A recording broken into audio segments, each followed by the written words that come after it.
Hello online, hello world. Dugan ako nagplano ani nga vlog nga gusto ko mo react ani or mo hatag pud sa ako mga ideas o mga reactions ani nga issue. Pero medyo nadugay ko tapos murag ma 1 week naman murag hilom-hilom na issue. Pero nakaingon ko nga na gusto ko mo vlog mo share nagyapon ko sa akong unsa ako ang mga reactions, especially kung sa akong mga lessons nga na-learn. Nga hoping nga sa akong lessons nga na-learn nga kung mapaminawan ninyo basog helpful pud siya or makarealize pud mga basog makatabang pud ninyo. Nagikan kog simba karon munang missionary attire pa ko, I should do it the best I could nga ma-feel atong spirit dili ta mangdaot dili ta manakit nga anak kaya kung pagdaot lang atong iso ano badighanan ni bash nga ngano mo bash pa man ko nga hapit tanan naman ni bash nga ba. So this is about kato issue ni kuan Mr. Jude Bacalso. So anak kaila ko na niya sa una kay mga more than 15 to 20 years ago napako sa Cebu na ko sala dressing dito sa SM kuan na siya murag talent na siya sa ABS-CBN murag ka ng reporter tig interview tig MC mabuta siya waterfront niya lami ko na siya kay babay siya tingog dako murag ba kung singer pa na siya murag siya si Dulce tapos may mo English na ba po siya magpakatawa say magdibog may ko babay na siya lalaki kay layo man sa show. So sikat na siya more on GMA magud ko sa una nga napoy laing third sex po si Yuri nga namatay na po nga dako po to siya nga may pagkamasa kaayo. So I'm just happy nga napa din si Sir Bacalso. Sir lang ha kay respeto ko niya and then di po ni makabot niya. So anyway, kung i-sum up ko ni tanan ng lessons yun o i-sum up ang pinaka-topic or keyword yun ani is about respect. Respect. Secondary ra ning mga gender, male baka female, third sex baka, so the LGBT ko whatever diya. Secondary lang na siya pero ang main yun is respect. No matter unsa ka klaseng tao, dato baka, bright baka, sikat baka, talented baka, world renowned baka kung unsa magani ka, we should always respect other people. Di ko na pwede mawala. Kaya kung taas imong belief sa imong kagalingon, pero di ka kabalo mo respeto sa isig ka tao, so dili ka dapat mo claim mataas ka. Ako na suportahan sa Bible sa Matthew 2, si Jesus Christ mismo ni said, whoever is the greatest among you should be your servant. Pasabot niya kung feeling ninyo kanang murag taas mo na abot o taas mo nga respetado mo sa katilingban sa society, dapat mapaubos ka, mahimo kang alagad or servant, mo serve ka sa makatawhan mo na gusto sa Ginoo. Dili pasabot nga nakas sa taas imong tumban ang ubos. So it's always about respect. And then kato na itabo ni Jude Bacalso, Jude na lang. Nalipay ra po ko sa world karon, especially nga gusto ko mo insert pag mas spiritual messages ani. Nalipay ra po ko kay gitagna na maguna sa Bible times pa nga in the last days maabot naman panahon nga mas selfish sa mga tao kuana nang murabag ang sayop mahimo ng sakto ang sakto sayop, so murabag ang masayop na gituan sa mga tao nga sakto. So kani ganahan ko ani kang Mr. Bacalso nga experience kani sa waiter kay dili maayo nga mubasta sa katawo kay murag ganata mo korekta di ta ganahan sa iyang batasan kay gipamatud ano to sayop atong batasan pero ato po siyang gibash naghimo po tag batasan nga sayop pod sa para inawong ng nasayop sa iyang batasan dili pwede bitaw nga imo kong gisampalong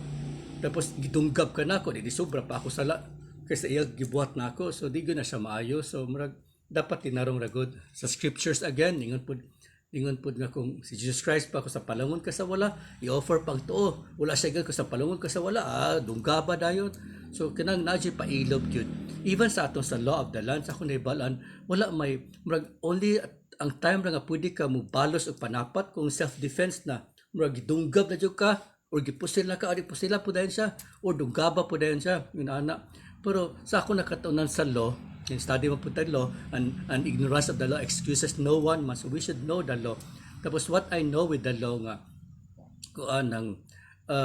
kung example ko no, kung gisampalong ko, balik ko, gisampalong ko, sumudibalos ko, dapat sampalong rapod, dili pwede dunggab, kay over na. There was the case of sa katubitang sa Hagibis nga si Parson, nga pala to ka years ago time pa to GMA Arroyo nga usa ka gabi na ni hold up na sana akyat bahay na sus lang balay kay nangawat nakamata siya So nidagan ang kawatan nga lalaki nidagan iyang gibugtag dala sa pulis daabot na dito layo na sa park na sila na napatay gyud. So dili gyud na siya pwede sa law nga mopatay at the same time dili man pud sa self defense. Wala gyud nya sobra pud ang pagpatay nga iyang kuan bitaw iyang revenge. Ana ba kana maghimo po kag wire pero amo puti complainant gyud kay kisa may nga uy ako ani papa ni nagpatay so ilubong ra siguro to so magi kalimtan nato kay mura bagano himo man ang dakong isyu nga kawatan man iyang napatay kana po magbutang kag wire sa imong fence nga makakuryente illegal po na siya kay maka mura bagya bati sayop ang pagpangawat pero ayaw pud patsak ayaw pud pakuryente nga makapatay dapat tama-tama ra pud siguro kana mabildo-bildo lang masamad na pud or magaras lang ana dili pwede kanang patay ka sobra ra kay na siya nga murag protection sa imong balay nga makapatay ka tungod kay nay makawatan especially this amblan nga daghan ako ng mga akyat bahay nga makawatan malaunas ka adlaw so careful ta ana careful po ta on how we deal with them so mota kong suggestion nga may pa motawag og pulis para tawagan sa ari amay ta mag-roving ang pulis barangay tanod ba at least dili ta mahimong kriminal kung mapatay nato unya ng mga kawatan kung masakpa nato kita na nay kriminal no paita ngun ana so dapat narji equivalent nga kuan reaction dili pwede nga pare ani kang Jude magud example so ang respect ang topic ani gitawag siya nga sir so saan niya pag-prove nga gidisrespect siya okay lalaki magud siya bisag unsa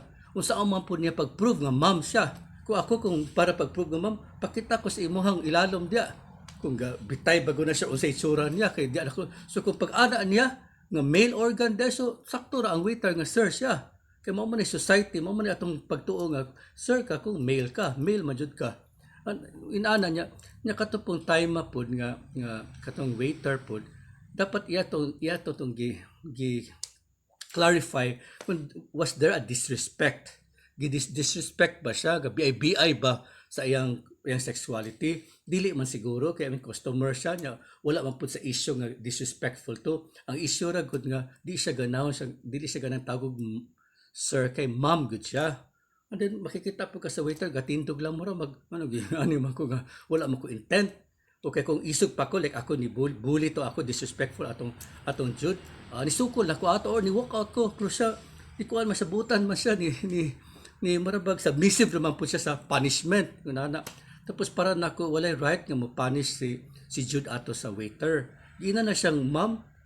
gina lang siyang sir di man nadako kay nga sala nga iyang balos is patindugon jud tuwas kinsa man siya di man siya law enforcer di man siya barangay tanod di man siya pulis so dili maglisod ko siya defend ato sobra ra ang iyang gibalos especially nga di niya ma-prove nga there was disrespect na po issue ato ka ng gender sensitivity dapat na ma-public daw sensitive aning ma-gender sa kato wala man siya gi-discriminate wala man siya gi-look down nasayop lagot kay tanaw sa waiter niya lalaki good siya so dili siya gender sensitivity po na po ni react ato nga about kung murabag kung promote da ka Jude ginanabag gender sensitivity nga dapat ka mataw ha sa sensitive mo sa kuan sa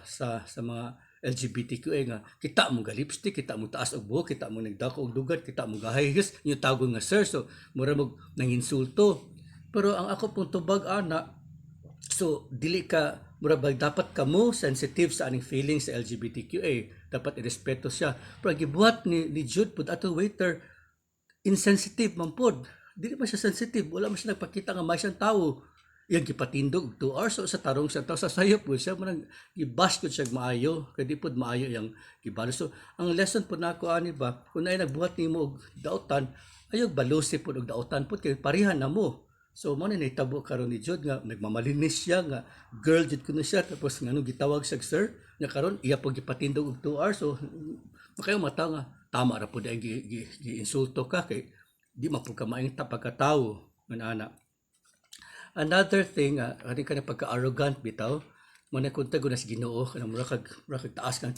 tanaw sa mga kagalingon. Mas ginahan ko sa gisulti ni Mr. Ogie Diaz, the reporter, nga kuan pa nang kung kaya nimo usbon imong nawong,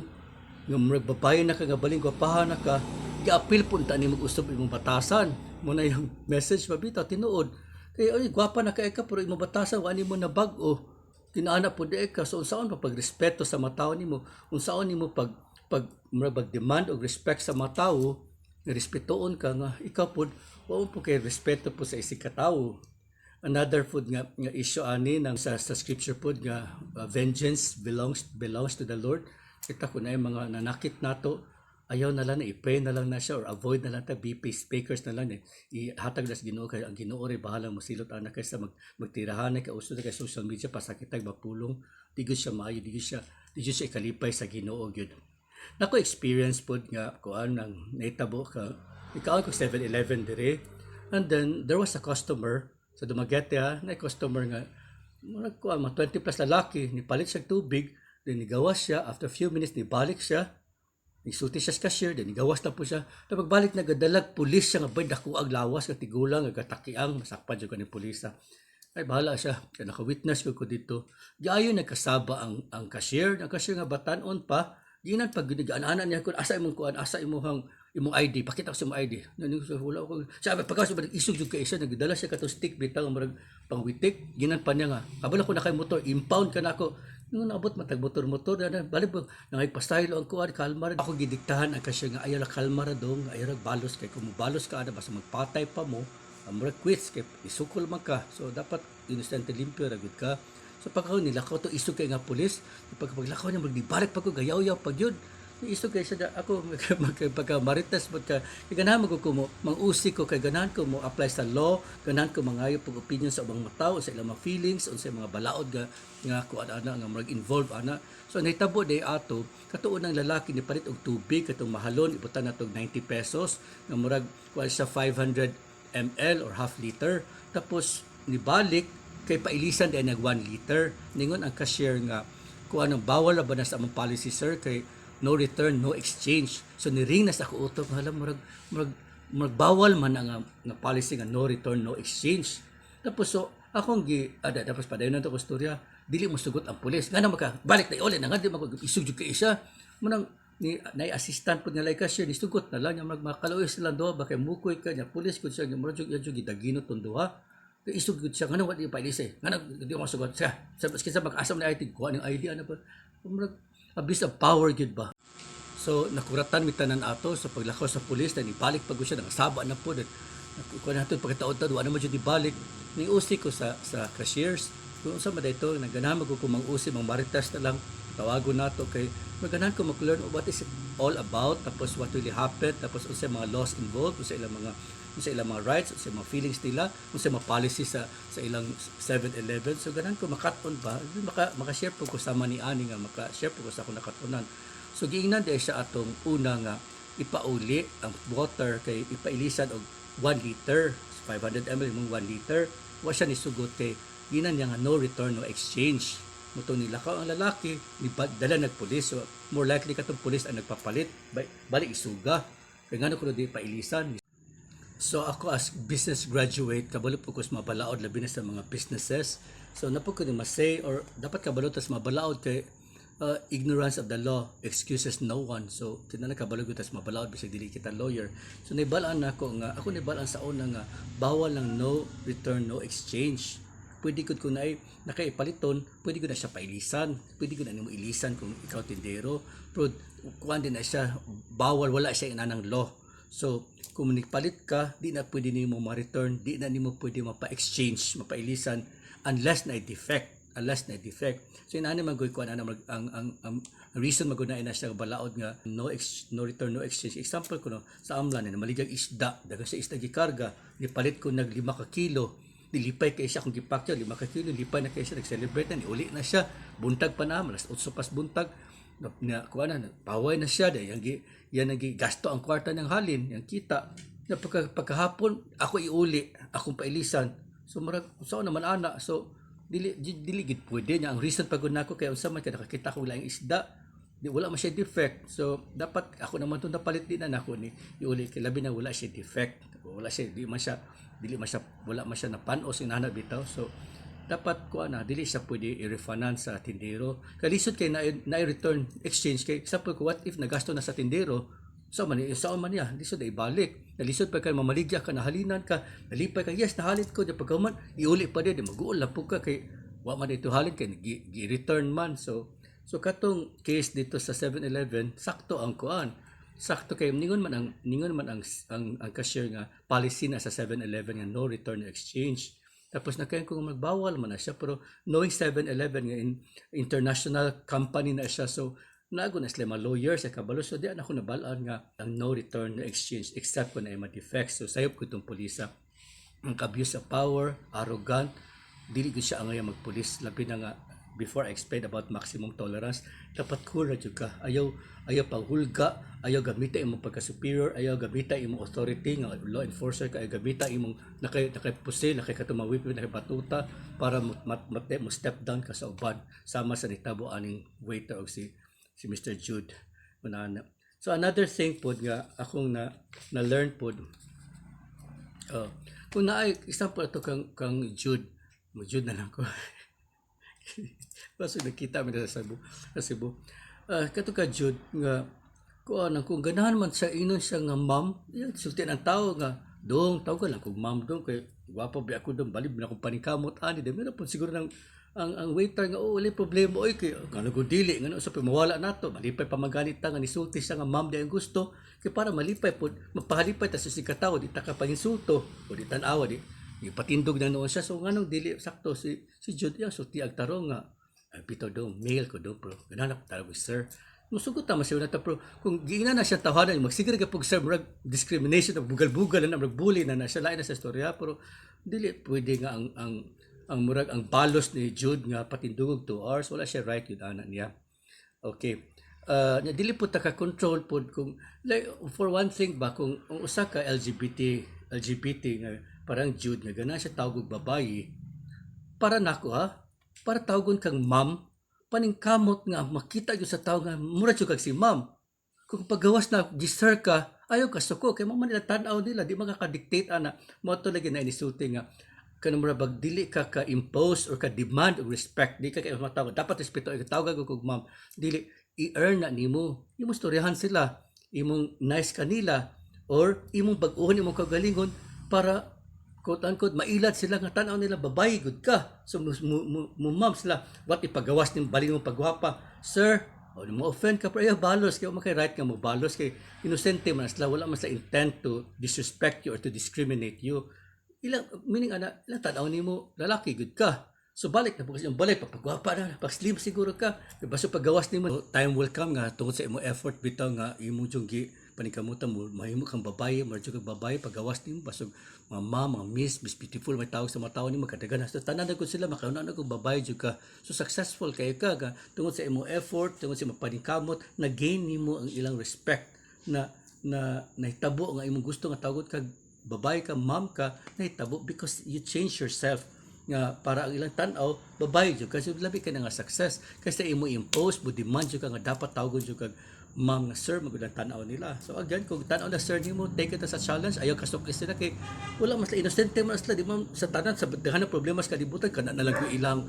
yung tanaw jud kung babae ba kag lalaki wa mo sila disrespect labi na customer man siya ngano mang disrespect man ang waiter o usa ka customer na may pagka dako pa jud nga pagkatao na may pagka donya pud siguro may pagka superior pud tan-awon so wala jud to disrespect. So kung because of her own effort nga gana siya tawgon siya miss i-transform siya niya babae na tanaw sa mga tao na din successful muna siya kanang sincere ang mga tao matawag niya ma'am kaya kayo sila nga babae good siya. Another thing is kato na ay transgender nga napil og beauty contest niya yung question bitaw is kung ano okay ba ka nga ang mga transgender o kanang mga lalaki nga nagpakababayi na maapil ang mga Miss Universe yan tubag agree ko sorry ha kay yung siya nga di ta maapil ana kay para manas mababayi gud nga tinuod kung pangutan-on niya pagpanganak nato or kalang pag menstruation nato or ginana bitaw nga mga klase nga pambabayi ra gyud or kani sa ilang front so na matubag ana mga transgender nga di mo gusto mga anak ginana ba so kung anang ningon ko to siya nga kung transgender ka naman po ma-contest nga even international or universal nga para sa mga transgender at least dito mo participate ng mga competitions ka naapod mo ana dili pwede masagol ba and related to that makatawa ko kay na real ang nasaag ko nga na nag-interview og farmer nga medyo tigulang na Amerikano, nag-farm siya. Simple siya ba farmer po nga Pilipino. Yung pangutana siya nga, for you, pila ka bag genders gyud? Ni siya nga LGBTQ badaghana. Siya nga "Oh, so agreed ay ka nga daghan, oh daghan kay genders na karon nagkadaghan." Tapos ningon siya pat siguro 100 years from now kita mabuhi karon. Hapil to mamatay na ta after 100 years. Nakaluton tas minteryo. Duha ra jud ka gender ang makita sa ato mga bukog, babae ra gud lalaki. So mo na yan tubag. So kuan ng uh, bisag unsaon nga magpakababaye, I mean we have to accept nga it's always male and female. Tapos kung ang male magpaka-female or the other way around, na po lugar para po sa inyo ako asa mo gusto. Dili pwede magsagol. Kaya katong waiter, kung mutanaw na maglibog ng waiter, dami sa sermon, di patindugo na po siya pila ka oras, makaluoy po na waiter. So, somehow, musabot na lang po ta sa ubang tao. Kay dili tanang tao, particular kay ka naman gender. Ang ilang pang tanaw, kung babae na, ma'am, kung lalaki. So, nana, dili na to sila libugon, di ta masuko kung unsa tanaw nila nato, kay dili man na ilang world. Yun ana ba? Anyway, na po quotation diri nga like line nga misgendering ko no is not discrimination. Dili pasabot nga murag nakaingon ka lalaki ka o babae ka nga discrimination na siya. Naay respect na sayo lang gyud tungod sa pagtan-aw sa usa ka tawo. Wa naay usa ka sikat nga karaan nga tindahan diri sa downtown sa Dumaguete nga nako gipalit dila ko masulti sa siya. Nya man siya kuan sa tag-iyas siya nya dakuon siya tingog, maba siya buhok, sayaw siya murag pressure siya, dali niya matindira niya. Yan nibayad nako niko nga sir, nako sir nang anak ko siya nga hala ngano imo makuntagog sir nga babae man ko ma'am man ko so nakurat ko niko hala ma'am sorry jud kay ma'am kay man magpagawon man pagka tingog nga mag ditutok siya nako man nakita na nga wala man ko mag inosente ra gyud ko siya katawa ra pud siya di ko basog pagaw sa ni pagaw magud akong tingog sir manang kuan nang nakaingon siguro sa babae ko inato ra wala daghan kay wala man ko ga disrespect niya ngano man ako siya i-disrespect pero para very professional po siya nga babae dai kuno siya nakaingon kog lalaki siya so at least para po sa kagalingon nga basog i-softer niya ang tingog basig magpataas siya buhok para kay makaingon siya nga malipay siya nga na Charlie Garces nga ni drop by dire kay nakaingon nga sir siya nga babae siya so, then it's like an eye opener ba for her to realize nga hala ako usbon ako image kumura dili kog lalaki or akong behavior mo dili kog lalaki so at least it murabag she would treat me or take the situation nga with me positively nga for her to realize nga she has to do something to appear more feminine. Another thing, si Rosana Roses ningon ba nga unsaon maldita pa si Rosana Roses unsaon ni Jude kuno pag-demand og natawgon siya ma'am nga siya mismo si Jude wa maghani ka dawat nga sir gud siya murabag wa ka kita sa imong kagalingon nga sige ka atubang sa mirror nga lalaki man jud ka na man jud kay masculinity nga makita samot ng ubang tawo mao gyud lang makita nila so murabag unsaon nimo pag-expect sa ubang tawo nga tan-awon ka nga isip babae nga ikaw mismo wa manggani ka kakita sa tinuod nimo kaugalingon nga lalaki gid ka inana ba medyo lalom pero klatawan and then katura for now salamat kay ninyo kay nagpuno-puno po na akong video salamat kay sa inyong pagpaminaw tapos above everything else like I started this by saying this is a topic more about respect sa usa klase kinalan jud mo respect wala jud way sa law wala jud instance nga sa law sa land nato or sa law ni God nga pwede ta manunub og si katawo dapat with love your neighbors like yourself dapat kuan respectful gid ta and then pero akong greatest nga lesson po realization babisa badighanan nagbash aning Jude karon sa lighter side na pud ani makaingon na pud ko nga at least ang matawo kabalo sa tarong ang mas kuyaw nga maabot ang panahon nga ang ibas na ng waiter nga nagtinto nga miri isa ka wala ka respeto mas kuyaw na siya pero at least at this stage sa atong life karon sa history napata sa time nga kabalo taon sa sakto nilaban ta sa waiter tungod kay dili good sakto ang gibuhat ni Sir Jude kato na God bless I hope nga you have learned something from this message. I hope nga na-inspire po mo, na naka-learn po mo, magamit po this everyday to become better persons, respectful persons, and God-fearing Christians. God bless. Thank you.